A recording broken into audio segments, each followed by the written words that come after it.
welcome to Outlaw Bookseller, and today, it's not actually today, you'll see this on the 2nd, September the 5th.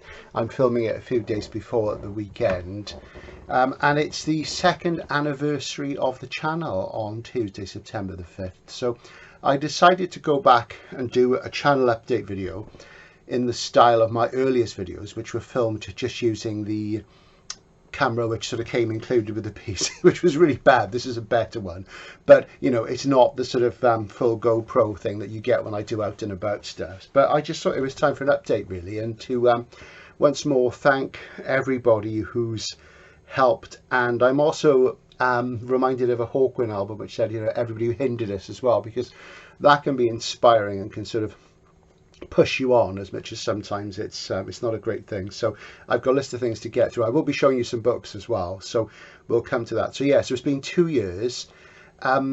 Today the subscriber count is around about 4,970.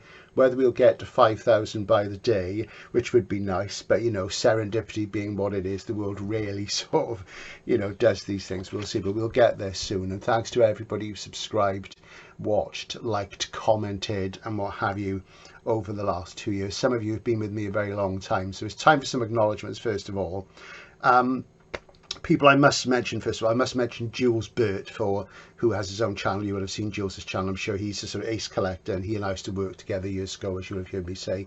So he's been an enormous help, and Jules's channel has gone from strength to strength, and you know, it's been great. This YouTube got me back in touch with Jules after not seeing him for some time, and we've had a few adventures together. If you look on the channel, we do book hauls and things together, dealer visits. We've got a lot more planned coming up in the years to come. So yeah, so that's been great, and he's been enormous help to me because I'm technically a klutz and he's a very sharp guy on these things. So also to my cousin Neil, who gave me the iPhone I use to shoot a lot of the videos, because say I don't use a smartphone apart from that. And Neil has been big help, and he has a channel as well, which is called Silver Nugget Adventure. So if you have a Ford Silver Nugget van, do have a look anyway, because he does beautiful stuff around Europe, mostly around Wales, where he and I obviously both come from, and he shows some of those beautiful parts of Wales. So if you like sort of seeing Wales, do watch Neil's videos. They're really, really good, and he helped me a lot as well with that. Also, somebody else who's been instrumental in my success, such as it is. This is a small channel. I have to mention Matt at Bookpeld. Matt is one of the most popular YouTubers in the sort of science fiction community, and he's a natural born critic, and he does great videos. And he gave me my first shout out when he discovered my channel and my book 100 Must Read Science Fiction Novels. The Flying Saucer Above My Head is the cover from that, and that is still in print. And you can buy that. And people have been buying it, so thanks to those of you who've bought the book, because it's been in print now since, gosh, 2006. Needs an update, but we'll see. And Matt has just been absolute tower strength to me, and it was him coming on board. He came on board and gave me that shout at the time I was thinking of quitting after, I think, something like 8 months. I only had 400 subscribers, and I was thinking, am I ever going to get them? Am I going to monetize the channel, which enabled me to keep doing it? Done lots of videos, experimented with lots of things, and Matt gave me that shout, so that's been great. Also thanks to Phil Barnes, the Occupier, for doing fantastic electronic music for me. Phil's a solid guy. Haven't seen him much recently. Thanks again, Phil. It's been great working with you on that. And also to my very old friend Steve Holmes, who did the music for my Capri videos, and I've been using it elsewhere on the channel.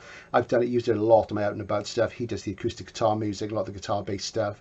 And it's great to be working with Steve again, because we were collaborators way back in the early 80s, and I'm hoping to see him sometime later this year. Thanks, Steve. It's been fantastic. So if you've not watched the Capri videos, you probably here just to watch the science fiction ones. Do watch them. They have literary content. There's more coming. There's an H.G. Wells one. There's a Dino Buzzati one, both which of interest to genre fans, so do have a look at those. Who else? The Video Widow, my partner Pat, has put up with an awful lot, because I've devoted a lot of time to this when I should have been doing more sort of gainful things probably, but she's been great as well. And also my mum for helping fund my Capri trip. That was great. She's always very supportive too. She watches all my videos. And to everybody who subscribed and commented, all the regular guys, you know who you are, the people who email me, those of you who gifted me, those of you who super thanked me. I would say super thanks is particularly important for the channel at this stage, because to get it to this level, it's not the number of subscribers that matter, though I'm very glad to have the subscribers we have. It's actually how many views you get. That's what brings in a little bit of income to support the channel, because I do 3 videos a week. It's very time consuming. I use very primitive tech. I'm not a techie person. I have been saying from the start I want to improve production quality. That's going to take some time. One of my key issues is when I bought this PC only 2 years ago, I didn't think I'd be doing this, and of course it doesn't have a lot of RAM, so I'm continually having to sort of delete apps and move things around so I can actually make videos at all, and this has become a real problem in the last few weeks, even though I use external hard drives. So that's been a real issue. And of course Microsoft continually put things back on your computer, which is an absolute pain, so I've been struggling with that. And I haven't really raised the money for a new PC, and I don't really want to in some ways, because this one should last some time. I'm a person who tends to burn the tech down. I buy it and I expect it to perform for a long time. But anyway, that's another issue. But yeah, thanks to everybody who's done super thanks particularly. And if you want to sort of think about supporting the channel, I don't do Patreon, I don't do channel memberships. I have thought about it. I may have to in the future to sort of get things on an even keel, so that I'm not continually chasing my tail and being run ragged and tired. So we'll have to see how that goes. But at the moment, I'm very grateful for any gifting from my Amazon wish list. But at present, a super thanks is probably even more value. If you decide you want to gift me, that's great. I've had some fantastic stuff sent me. People are so generous. I just can't believe how kind people are. It really is quite something. But if you do buy me something off my Amazon wish list, let me know, because it stays on the list and there's a risk somebody else could buy it for me. So in the intervening time between you ordering it for me, it reaching me, somebody else could buy it and they'd be wasting their money, and I'd hate to see that. And also, if you let me know, just pop it in the comment to the latest video of what it is. I can take it off the list, because there's always a chance I'll buy it, because that's my general wish list as well. So if you do that, please do that. And thank you to everybody who's bought me LPs, DVDs, microphones. I mean, it's just absolutely fantastic. I'm knocked out by it. I really am. I'm not a great believer in this whole sort of kickstart type thing. And Brandon Sanderson, the fantasy author, did it recently for one of his books. And I really didn't like that morally, because he's got loads of money. He's written loads of books. He has huge royalties. And he does a Kickstarter? What is that about? I'm a poor guy, of course, but it's okay. But, you know, seriously, thank you everybody for all the comments, the likes, what have you, and the interesting sort of daring do. Just to sort of talk a bit more about what's coming up on the channel. At the moment, it's really hard for me to do 3 videos a week because I haven't been well, and I'm going to talk about what's been wrong with me in a bit more detail, so you know if you haven't seen the updates, because that is really holding me back. And things are planned. I'm going to Paris for a few days later this month, so there might be a hiatus then. At this stage, to be honest, I'm really tired. The video and I need a proper holiday. My trip to Capri was beset by weather difficulties and ill health, and that, you know, hasn't come through. The videos haven't been watched. I was hoping that would help me break into the lucrative travel market, and then I could spend some more money on the tech and raise the game on the SF, which is still the major thing on the channel.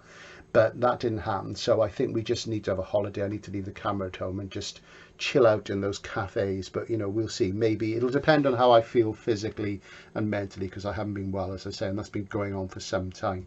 So there's also Jules and I are planning some stuff. There'll be more dealer visits over the months to come. I'm going to be acquiring an archive of manuscripts soon, which will be of great interest to some of you.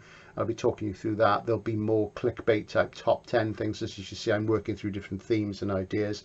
Lots of things have been suggested. They're all written down. I've got tons of ideas. I've committed to 4 years on YouTube, and I will do 4 years if my health allows me to, and if the channel continues to grow and continues to bring a small income stream big enough to sort of make it sort of worthwhile, and to support it moving forward in sort of production quality terms. So also, I should say a quick thanks to other people I've watched on YouTube, I've interacted with, particularly Matt Defoe at Science Fiction Reads has been great. I've had contacts with Richard at Vintage SF, with Kenny RH, he does good stuff, with Moyd at Media Death Cult, and you know, it's sort of fun interacting with these guys, you know, because we all love our SF. But this channel is about more than SF. There is other literature here. As I'm always saying, go deep into the backlist, look at the playlists, look at them on the PC, and you'll see there's other things. And I hope to be broadening out again and doing more stuff. There will always be SF here. There'll always be at least one SF video a week. But you know, I do want to get other things out there and, you know, make it more interesting for the wider community. But also, if you like SF and you like good SF, there's plenty of other things I want to cover in terms of books, music, films, what have you. So there's a long way to go yet. There really is. For those of you who wonder about my books, 100 must-read fantasy novels is definitively out of print now, even as an ebook. The rights are coming back to me. When they're back, I'm going to be revising, updating in a small way, and that will be reissued next year. We're not sure yet whether they'll be through a regular publisher or whether I'll be doing it myself through a print-on-demand thing, probably through Amazon, but we'll see. I'm going to talk about self-publishing soon, so that's coming. But in the meantime, 100 must-read books for men and 100 must-read science fiction novels are still available. So what else can we talk about? Just before I show you some books, I want to talk a bit about my illness. Just, you know, it's called polymyalgia, and it was diagnosed sort of early-ish in the summer. I started having problems with my feet and my legs at work. I work as a bookseller, as you know, so even though I'm part-time now because I'm 60 and I cut my hours, every day I'm in work, I'm on my hours for about 7.5 hours, and you know, and I spend a lot of time behind the counter, a lot of time shelving. I'm putting books away all day, pretty much, and it is increasingly hard as you get older, even though I've had 39 years practice. Wow. And really, I did have, you know, you sort of, you know, you get sore feet and sore legs and stuff. You get home, you sit down and stuff, and that's something that comes with age. But it started to be a real problem, and it came to a head when I went to Capri, and I was really sort of having difficulty. I was limping and what have you. And then when I got home, I got to one point where I just couldn't sort of, I just had to come home, and I saw the doctor. And initially they thought I had a B12 deficiency. I was on B12 vitamin tablets for about a month and a half. They didn't really work, so I have to have vitamin shots. I'm having the first one next week, about 2 days after you see this video, and they'll have one every 6 weeks, and hopefully that will help. But that didn't sort of solve things, and it wasn't just that. So my doctor suggested amount of polymyalgia rheumatica, which is a stiffness of muscles disease. It's uncommon in people under 70. It's more common in women than men. It tends to affect the upper body, the shoulders and arms, more than the lower body. I've had it a lot in my feet, my knees and my thighs particularly, and there's a point where I just couldn't get out of a chair without a stick or without just raising myself up. So that was a real difficult thing. So what happened was I was put on steroids, and if you have an immediate response with steroids, a dramatic response within 24 hours, and that's what I had, that confirms this polymyalgia. And since then I've been on a course of steroids every day, and the idea is, because you can't stay on them forever, the treatment can last about 18 months of polymyalgia. It is something curable, but it just takes time. So what I've had to do is take the tablets, and about once a month the dosage goes down. And I reduced my dosage about 2 weeks ago, and then reduced again, and with the second reduction I've started to have physical problems again. So I mean, you know, quite sort of stiffness and what have you now. So, and it does also affect, there's side effects from steroids, you know, which they can give you depression, and I've had that. I've also had a bit of mania as well, so that wasn't very pleasant, and it's been difficult to cope with work and everything. My workmates have been really supportive. It's been fantastic, and but it is hard sometimes to get across to people what the issue is and that this is a long-term thing. So I've got to see my doctor next week, hopefully, and try and get the drug dosage raised back up a bit and then gradually reduce it. So thanks to everybody who's commented on that, but it is a long-term thing. Look it up. It's something I'd never heard of. It's so, you know, it's and it is something which tends to afflict older people. So hopefully you're young and you won't get it. So there we go. So that's that. Let's have a look at some books, because we don't want this just to be talking about me and the channel, because as I said, it's the first video was showing some science fiction books I bought, so I'll show you some more now. So this is something I picked up from Fantastic Literature and Simon Gosden, and I've bought a lot from Simon recently because he does some great stuff and he's a nice guy, and he's got a little special project for me. He's looking for some things for me, and this, as you see, is a saw cut in the top, so it's a remainder, and there's some sticker residue there, unfortunately, over the series editor named Ben Bova. I was never too bothered about Ben Bova's work, so there you go. So that's the thing. It's the analog book. There's series, these analog things, and this is End of the Summer, Science Fiction of the 50s, edited by Barry N. Malzberg and Bill Pronzini. Now, Pronzini wrote in Malzberg on a series of crime novels, which are amongst Malzberg's best-selling things.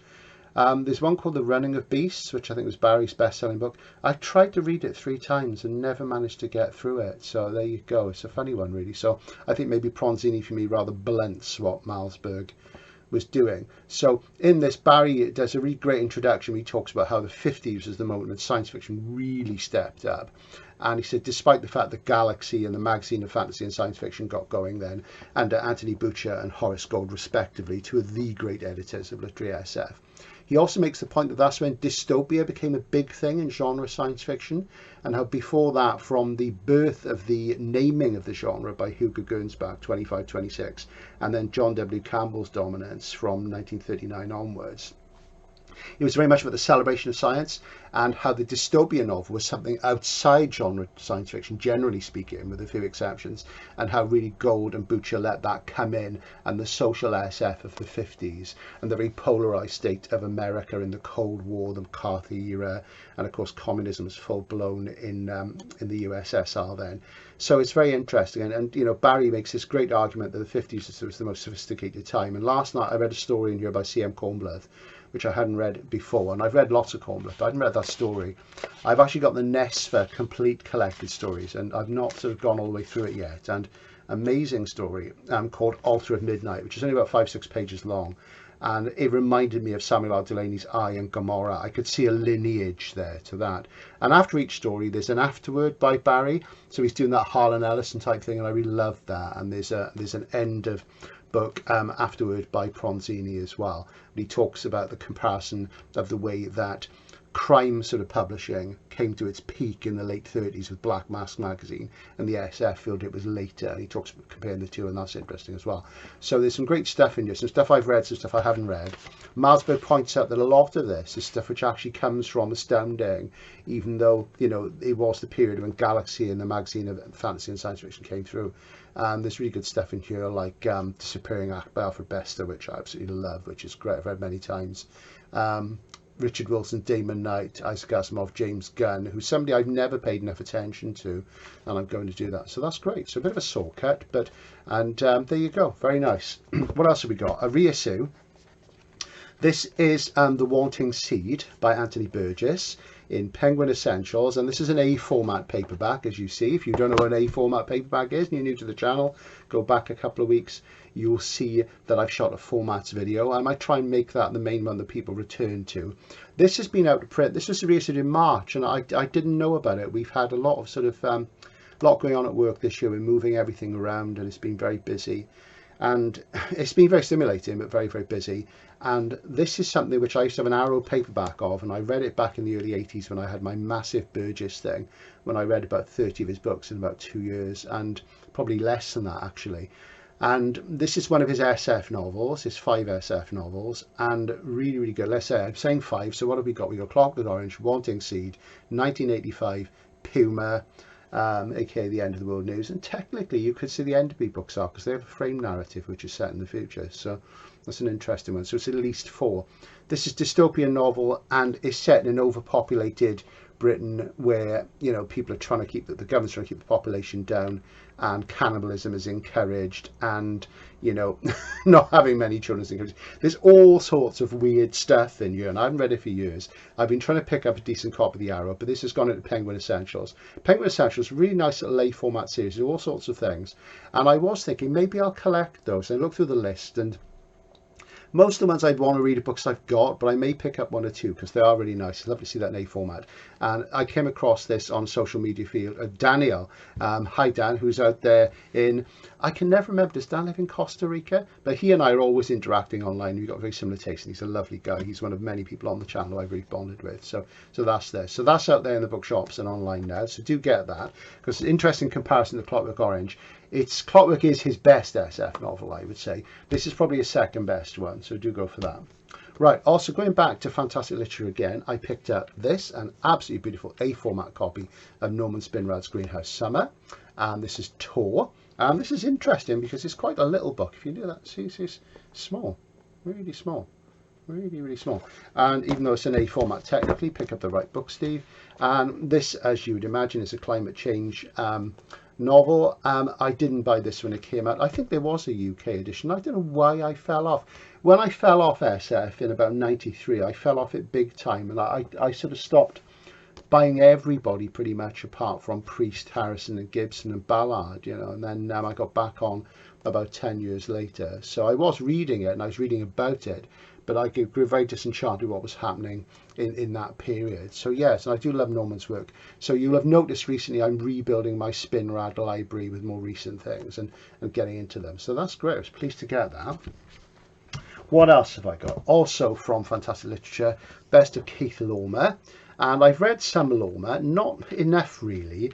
I do like his work. I do think he should have been a thriller writer really. I think he's very, very sharp and good at plotting and fast moving and witty at times as well, and very sort of proficient writer. And I got this because these best ofs, they're quite hard to find in the UK, and this isn't a who published this. This is Pocket Books. Of course, it's the Ballantine Del Rey ones, which are the really sort of nice ones, really collectible ones. But I decided to get this because I thought I've never read his short stories really. I might have read one or two in anthologies, but can't recall any. And it's got introduction by Barry Milesburg. Anything Barry is in favour of, I'm in favour of. And he usually has the sort of insight which makes you look at people again and realise what craftspeople they really were. So I'm looking forward to that. So Barry drew me in on that one again. I do have Barry's email address. Actually, it's given to me my friend James Reich, and I haven't emailed him yet. I must do that because, you know, he's getting on in years, and so am I. And, you know, I really do feel the need to sort of send a fan email and say, hey, Barry, we love you here. And I hope you guys are getting into him as well. I know I mention him a lot, but that's because he's somebody I'm really passionate about. Something I picked up recently, which again, Barry Milesburg described it as a significant effect, and that's this book, Palimpsests by Carter Schultz and Glenn Harcourt. And Carter Schultz was writing short stories late 70s, early 80s, and he's not somebody I know much about. In fact, I haven't really done any research on him yet, and I picked this up. This is quite uncommon, but this is from the third series of Ace Specials, some of which are really, really rare.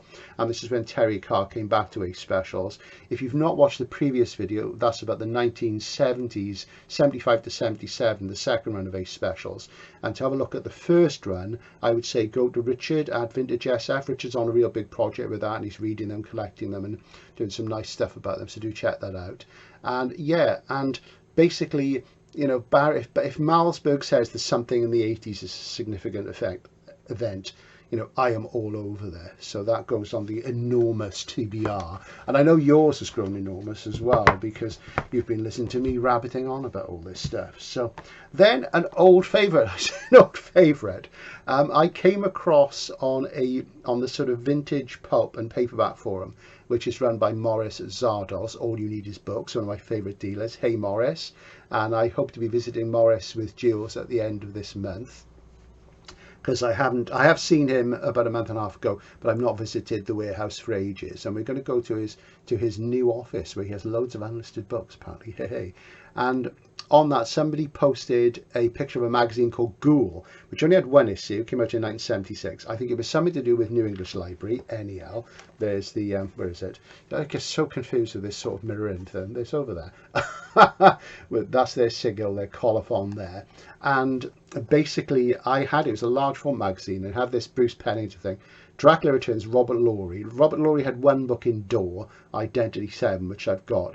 And I think I've actually read this, and it's this thin, and I got this from an online seller called Richard Dalby's Library, which suggests that it's the collection of Richard Dalby, the anthologist, the ghost story guy, and it's all been sold off. And they describe this as fine, and it's not fine at all. It's a bit of, you know, maybe it's got a leaning spine a bit, it's got a ripple spine. Maybe it's very good for a stretch, for an uncommon book.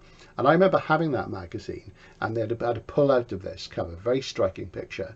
And I remember this was fairly cheesy, but I thought this is a book from my youth that I've got to rebuy. So, and it's quite uncommon. So that was about 10 quid with the postage.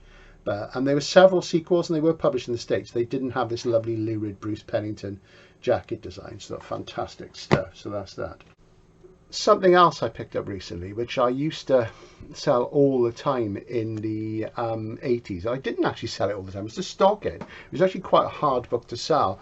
And this is Gene Wolfe's Devil in the Forest, which is really uncommon now. And I've been looking for one for a while. Never read it. It's based around the sort of Christian legend of King Wenceslas. You know, there's the Christmas Carol about that. And I've read somewhere that this is actually a children's book. I'm not certain about that. It was always marketed in the UK as an adult book. I always loved the title. and I wanted to pick one up for a while, and the cheapest one I could find for ages was 16 quid, and then one popped up on eBay. It's in fairly decent nick, so that goes in the Gene Wolfe library, and it's Grafton, and just partially nostalgia buy. People are clamouring for me to do a Gene Wolfe video on 9, and they keep saying, when are you going to talk about the Book of the New Sun? Well, it will happen, but I need to reread a lot, and I do think that there's a lot about New Sun on YouTube. I mean, Moid's done a huge number of videos about it. He's done some really good stuff on them, and I do have my own take on that. So there will be a Gene Wolfe video coming up before Christmas. It'll be on a different sort of thing. It won't be on Book of the New Sun, so I'm sorry to disappoint you, but there will be something else. So we'll see, and at some point I'll read that. I'm more interested in looking at the other works at this stage, and you know, Book of the New Sun is a while off, I'm afraid, so I do apologise, but there will be some Wolfe content coming up focusing on some of the more unusual things. Okay, a thanks here to Chris, and there are many Chris's on this channel. Chris Apple, as I know him, and who emails me a lot and who's a cyberpunk fan, and Chris sent me this book, which is a book I read way back in the 90s, and I've just been rereading a bit of it a couple of days ago when I got it in the mail, and this is Sinners by Pat Cadigan, which is in my book 100 must-read science fiction novels, but I didn't have a copy anymore, so no paperback. This is a HarperCollins hardcover, signed first. Now, Chris, you're very kind, and he sent me this all the way from the USA, and he's a big cyberpunk collector, and we do lots of emailing. He's a great guy and very supportive, and he sent me that, and it's absolutely beautiful. Chris, you're such a good man, you know, you really are. So I'm thank you so much for that. And I've been, I say, rereading some of this. I've also been rereading Snow Crash by Neil Stevenson for the first time in 30 years since it first came out, and I'm really enjoying it. It's a very long book. It's too long, like most long books, but it does move at a pace, lots of wonderful detail, and I'm just enjoying how fresh it is. It feels like it was written yesterday, and it does take me back to the one time I met Neil, which was about 15 years ago. We did an event together, went to the pub afterwards. Lovely guy. So yes, I'm sort of rediscovering sort of later cyberpunk, really, which is good. Finally today, I have to show you this, which again Daniel put up on sort of a social media interaction, and look at that, absolutely gorgeous. This is Keith Roberts' Pavan, as you can see, from Old Earth Books, so I'd never heard of. They are associated in some ways with Small Beer Press, I believe, and great. And this is out of print now. I think I managed to get this on eBay, and it's got a deckled edge. Look at that. Did I show you a deckled edge? Can we see that? Deckled edge. Yeah, deckled edge. Note this is an American trade paperback. Absolutely beautiful. And that reproduces the cover of the original US Ace Special of Pavan. Now, of course, the true first was the UK one from Hart Davis, which is, I don't have that one.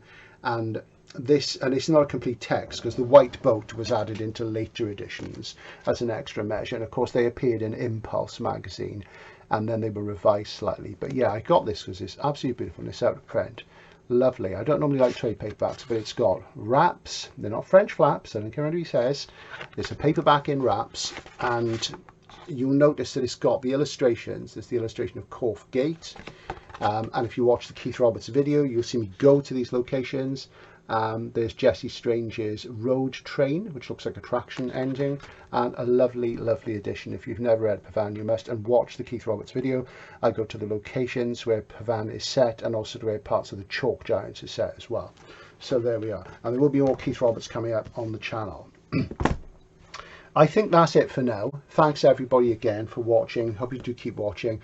I am going to keep on keeping on. As I say, the next couple of months might be a bit uncertain because we're going to Paris in October. We have the builders in for about 12 days to put in a new bathroom for us. That's going to be quite a big sort of upset because this is a small house, as I'm always saying. So, you know, we'll have to see. So I might sort of have to cut down to 2 videos a week. Also, the health thing is an issue as well. I'm hoping that things will move forward. But I've had to sort of come to the realization that it's going to be a while before things are completely normal. So stick with me, watch the backlist. Super thanks if you can to support the channel, and thank you very much anybody and everybody who's ever watched or commented on a single video. This is Outlaw Bookseller signing off for now. Bye. And it's a few days later again, and it's another collector diary segment Well, as you can see, I'm wearing my Bilbo's Books button, or badge as we say in the UK, because I used to work at Bilbo's Books in the 80s for a year, long gone now sadly. I was that hobbit, or more like a Lord of Mordor.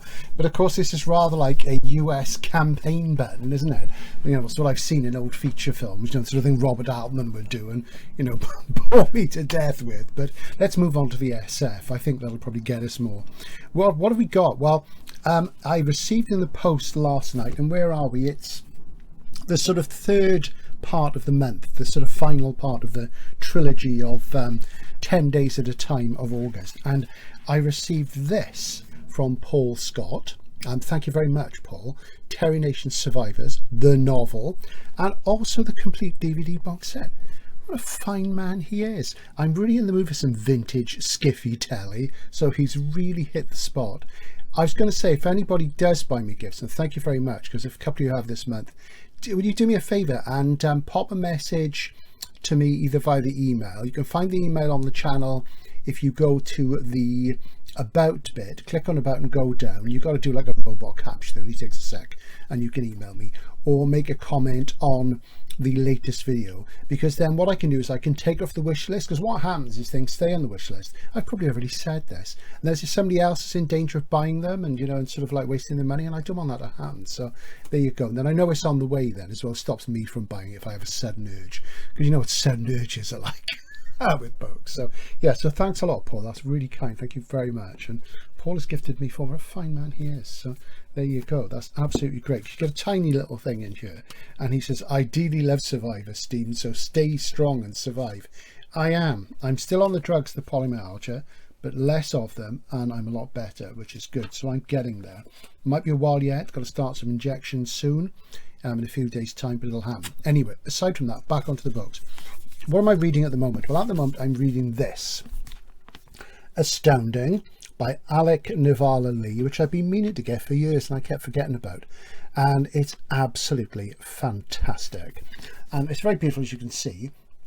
It's published by Day Street, an American publisher I don't know, handsome hardcover, and it's basically a biography of John W. Campbell Jr., Isaac Asimov, Robert Heinlein, L. Ron Hubbard, and the golden age of SF through Astounding magazine.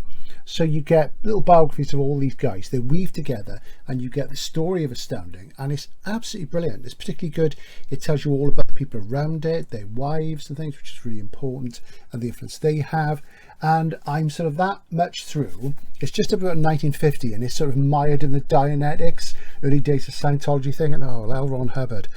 You know, obviously it's easy to go in with a jaundiced view of Hubbard, which I had anyway, because I can remember when I first started in book selling, New Era Publications, the publishing wing of Scientology, would just send boxes of books out to bookshops. I think that they get displayed and they get paid for. We used to send them back, and there was a huge controversy about this at the 87 World Con as well, but they had quite a big presence. But that's like, but how did anybody ever think Hubbard was, oh gosh, and a real, you know, biased obviously because I knew a bit about him, but you know, he doesn't come across well in this.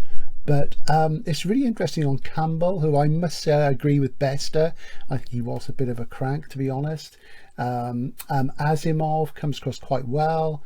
And yeah, and Heinlein sort of comes up across as the sort of best adjusted all of them. But of course, there was more to the story to come. So if you can pick this up, I got the last one on Amazon UK from a third-party seller new for £7.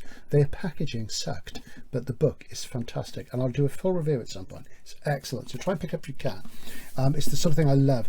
I've just read something else which was non-fiction and about SF, and I can't think for the life of me what it was, and I really enjoyed it, so we'll come back to that. But at the moment I'm finding novels rather tiresome. I've been doing short stories, so I'm stepping back to non-fiction about SF, which I absolutely love. There's a slight danger sign there, because it may mean that I might step away from SF altogether, because when I did that in the 90s in a big way, I kept reading about SF but not actually reading SF, because I found reading about its history, context, study, what have you, more interesting than the thing itself, and there's a danger that could happen again. So let's see what happens. Anyway, what have we got?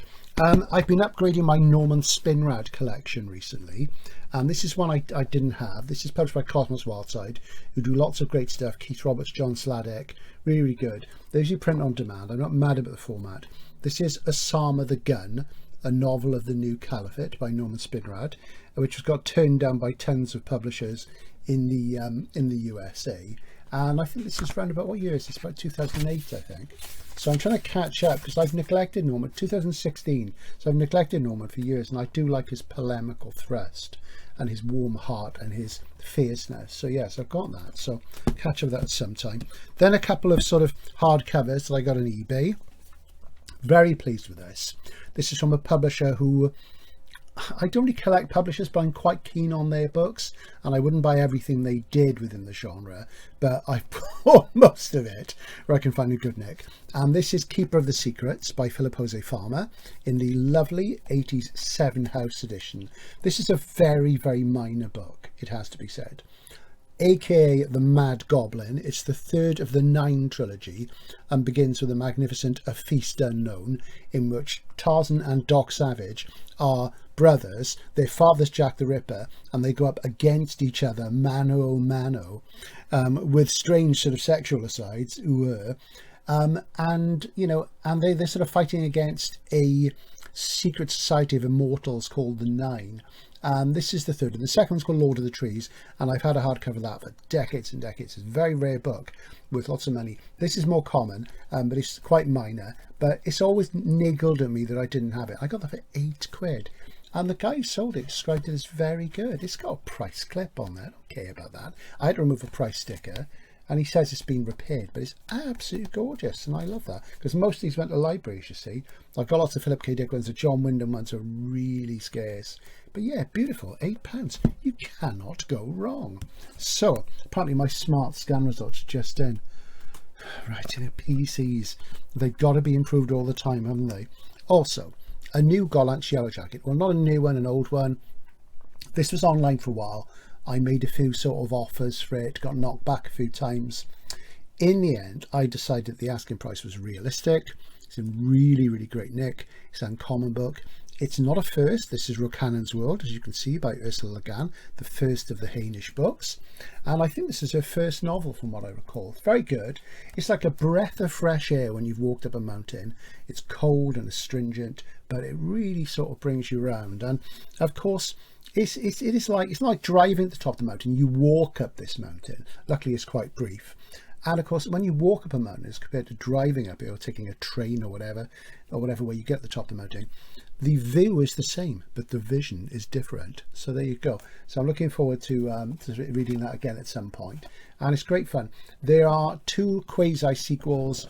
They're not really sequels, they're just in the Hainish universe, but they form a kind of trilogy. There's a lovely Tor omnibus, which is called Worlds of Exile and Illusion. And of course, after this, you had City of Illusion and Planet of Exile, which are good as well. So I'm going to try and pick those up in Yellow Jacket, but they are really uncommon. This is uncommon, but we live in hope. I think that's it for today, actually. Time for a little coda for this collector's diary, and maybe it's an intro to the next one. Who can say? I got this from work, free. This is The Future of Geography by Tim Marshall. Tim Marshall's had about 4 or 5 bestsellers now. His first sort of big breakthrough was Prisoners of Geography, which came out probably about 5, 6, 7, 8 years ago. He's done various things since, and he's the first person to do popular geopolitics books, which looks at how the geography of a country or countries and where they are will affect their sort of destiny politically, and they're really interesting. You can pick them up and just read a bit, put them down. And this is the one he's done about space and what's going to happen in the near future, so he reckons, with space. So this comes out in paperback, I think September, October, but I got a hardcover for free, so that's really nice. So that'll be a good non-fiction read for me. So that's one to watch out for. You can still get the hardcover, of course. And you know what, with everybody sort of sending us to the moon, the Indians had a successful landing the other day. There's all sorts of things zipping around. The Indians sent their probe to the South Pole, didn't they? So they reckon there might be water ice. That's really fascinating stuff. So I've got that. And just to finish off this one, I'm very pleased to get this. Yes, it's Bob Shaw. Now, am I a completist? Not quite. Probably some of the last few books I wouldn't bother to get, but I am looking at getting the sort of yellow jackets in Golanks that have this livery. The ones before this sort of little sigil popped up there, I'm not so keen on. They tend to very sort of rough paper jackets and they're hard to get in good nick, they're expensive. So these start in the early 70s, I'd go for these. And this is a very uncommon book indeed, actually. The funny thing about Shaw at the moment is that it's actually quite easy to get signed stuff by him, but it's really expensive. But some of the things I'd like, I've got signatures on several books by him, and I'm not too bothered because I've got a few. And I've got one which is dedicated to me from the one time I met him, which is great. But it is that sort of thing where, you know, sometimes you've got to pay out because they're signed, and I don't particularly want a signed one. So this was unsigned. There are some signed ones out there if you want them. I think Andy at Cold Tonnage has got one. This means it was less than half the price of what you'll normally see. Signed Shaws are going for between about 70 and 100 quid plus, which is, you know, a lot of money. This is a short story collection, so I'm going to drop my old pan one. It's not a lozenge, and I'm pleased to have that.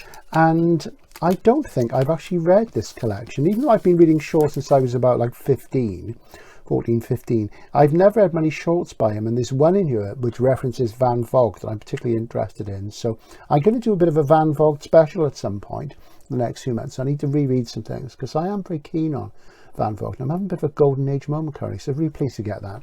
So that's probably the end of this segment, or is it the beginning? Only you will know.